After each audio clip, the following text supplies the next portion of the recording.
Bapak, Ibu, Saudara yang terkasih di dalam Tuhan Yesus Kristus,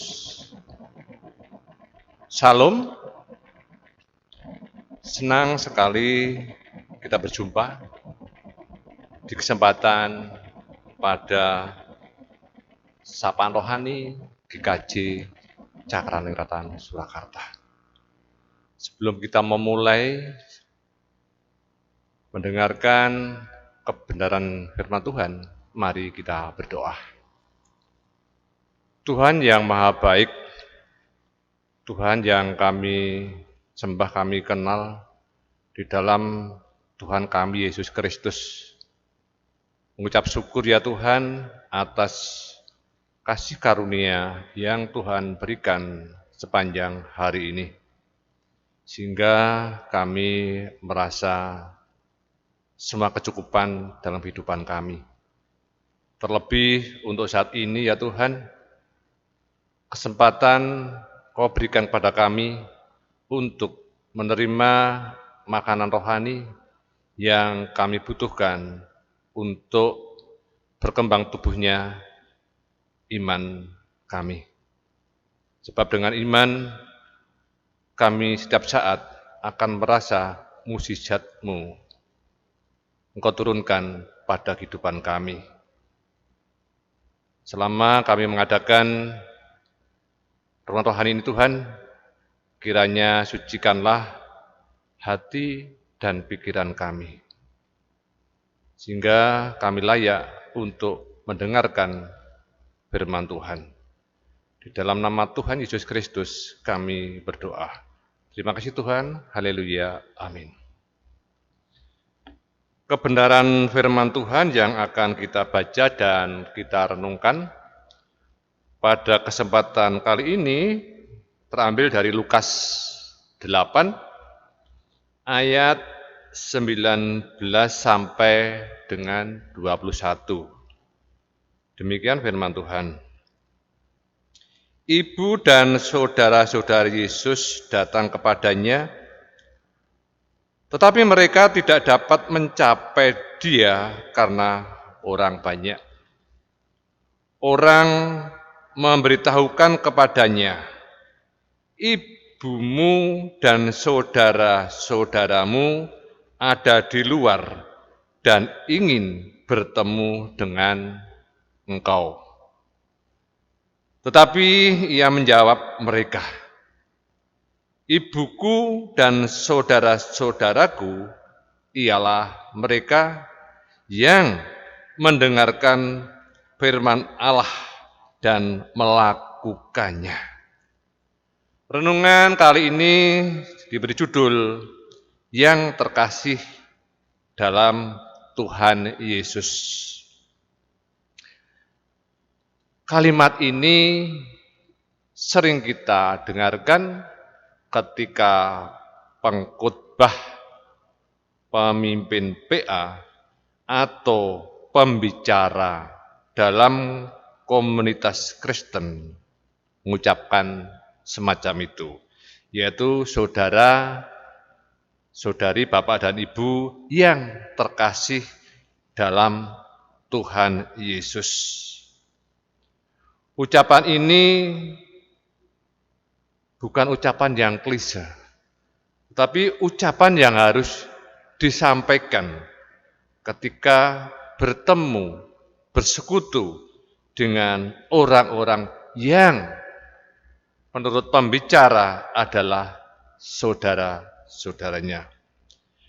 Mereka punya dasar, mereka punya hal untuk sebagai dasar mengucapkan hal tersebut. Terutama pada Lukas 8 ayat 21.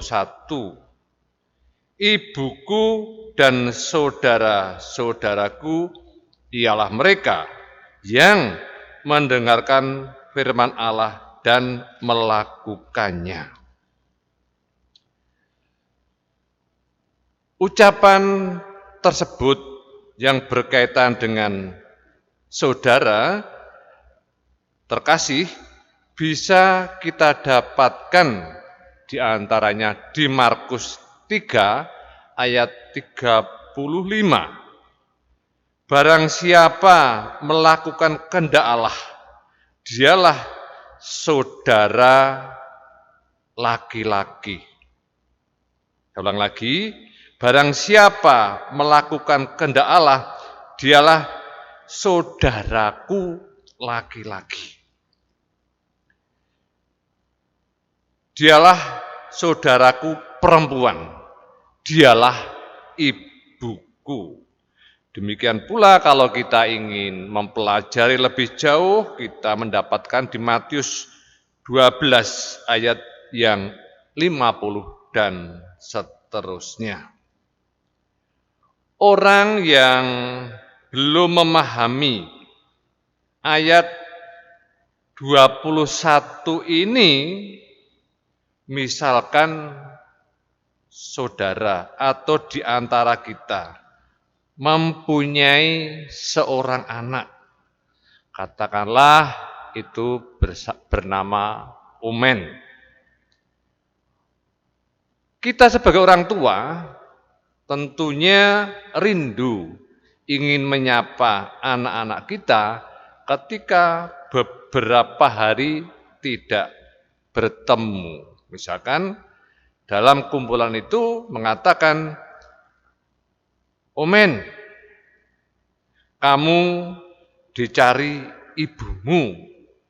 Men, kamu dicari. Tuh di luar ada ibu-ibu.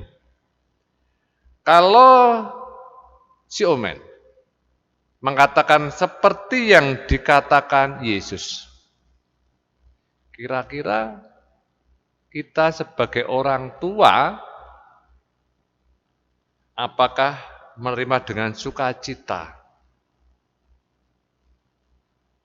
Ibuku adalah orang-orang yang mendengarkan firman Tuhan.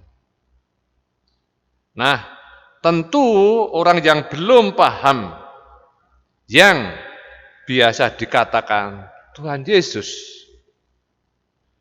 mereka akan terus terang, akan mengatakan spontanitas. Kalau di dalam budaya Jawa mungkin mengatakan, oh anak yang dicalonkan seperti jambu monyet, bijinya terbalik di bawah, dan itu kualat, terkutuk. Tentu semacam itu. Sebetulnya tidak itu yang dikatakan di dalam hati Tuhan Yesus. Sebab menurut budaya yang tumbuh pada waktu itu, kebiasaan budaya Yahudi menyebut sepupu itu adalah saudara.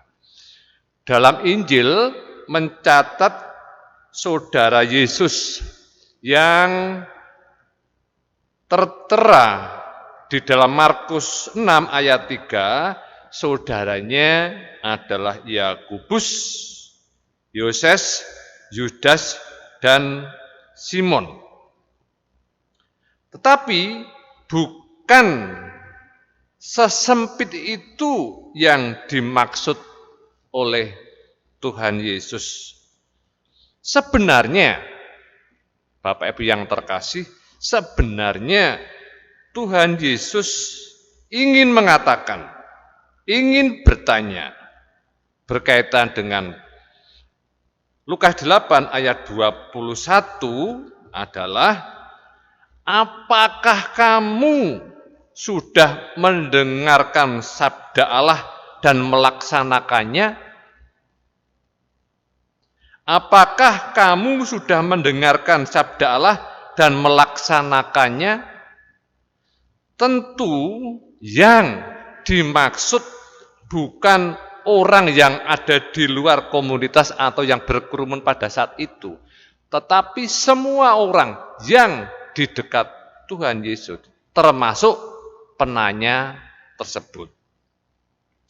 Bapak, Ibu, Saudara yang terkasih, dalam Tuhan Yesus Kristus. Tidak semua yang mengelilingi Tuhan Yesus pada waktu itu mempunyai motivasi yang sama. Beda-beda. Kita mengetahuinya ada yang ingin mendengarkan firman Tuhan untuk memperkaya rohaninya.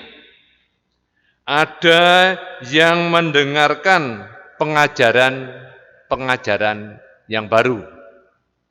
Ada pula yang sekedar ingin mendapatkan makanan jasmani, artinya ya perut yang dibutuhkan.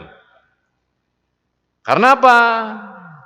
Tuhan Yesus mengajarkan agar orang yang percaya pada Tuhan Yesus suka berbagi. Bahkan di dalam kumpulan tersebut, ketika Yesus dikerumuni tersebut, ada orang yang sengaja mencari-cari kesalahan Tuhan Yesus. Padahal ajaran Tuhan Yesus tidak ada yang salah.